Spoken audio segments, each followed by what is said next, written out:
चला मंडळी, मेथच्या मुलींना बिरड्याची भाजी बनवूया. तर बिरडा इथं भिजत ठेवला होता मी 5-6 तास. पाण्यामधून काढून कपड्यामध्ये चांगला बांधून ठेवला. मोड आल्यानंतर बिरडा मी इथं साफ करून घेतलाय. स्वच्छ धुवून घ्यायचा.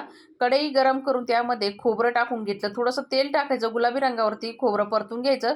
खोबरं काढून घेतल्यानंतर त्यामध्ये कांदा, 2-3 मिरच्या आणि टमाटर टाकून मस्त कांदा टमाटर सॉफ्ट होईपर्यंत परतून घेतलं.